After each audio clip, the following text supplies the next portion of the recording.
यवतमाळवरून यवतमाळ जिल्ह्यातल्या पुसद तालुक्यामध्ये कोपरा गावाजवळ बस नाल्यामध्ये कोसळल्यामुळे 20 प्रवासी जखमी झालेले आहेत आणि यामध्ये शाळकरी मुलांचा सुद्धा समावेश आहे आणि सर्व जखमींवर पुसदच्या ग्रामीण रुग्णालयामध्ये सध्या उपचार सुरू आहेत।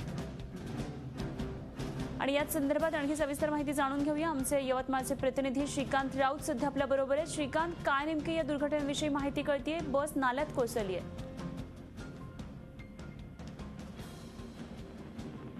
श्रीकांत, यवतमाळहून एक महत्त्वाची बातमी येते। अपघाताची सर्व जखमींवर पुसदच्या रुग्णालयात उपचार सुरू आहे। आपण हे जे फोटोज बघतोय त्यामध्ये लक्षात येते की नाल्यामध्ये ही बस कोसळलेली आहे आणि यामध्ये प्रवासी जखमी झाल्याची माहिती कळतीये। 20 प्रवासी जखमी झालेत। या सगळ्यांवर पुसदच्या ग्रामीण रुग्णालयामध्ये सध्या उपचार सुरू आहेत। मात्र या जखमींमध्ये विद्यार्थी सुद्धा आहेत। यवतमाळमधली घटना आहे, नाल्यामध्ये बस कोसळलेली आहे।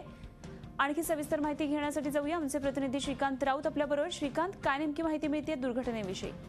अनुपमा, पुसदच्या पूस नदीवर ही घटना घडली आहे। पूस नदीचं पाणी कोपरा येथील एका नाल्यावरून वाहत होतं। काल मुसळधार पाऊस पुसदमध्ये झाला आणि सर्व नाले नद्या दुथडीवरून वाहत असतानाच आज देखील या पाण्याचं पाणी या पुलावर होतं आणि उमरखेड आगाराची ही बस या पुलावरून जात असताना तिथून चालकाचं नियंत्रण सुटलं आणि बस सरळ नाल्याखाली कोसळली। या अपघातामध्ये 10 शाळकरी विद्यार्थी गंभीररित्या जखमी झाले आहेत। त्यांच्यावर पुसदच्या ग्रामीण इस्पितळामध्ये उपचार सुरू आहेत। अनुपमा, श्रीकांत, कुठली जीवितहानी नाहीये?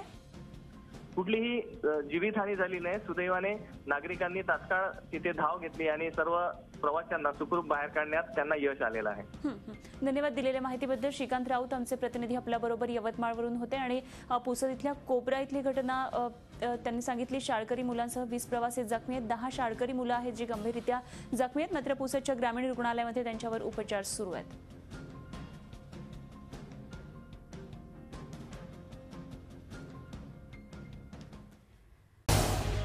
झी 24 तास रहा एक पाऊल पुढे।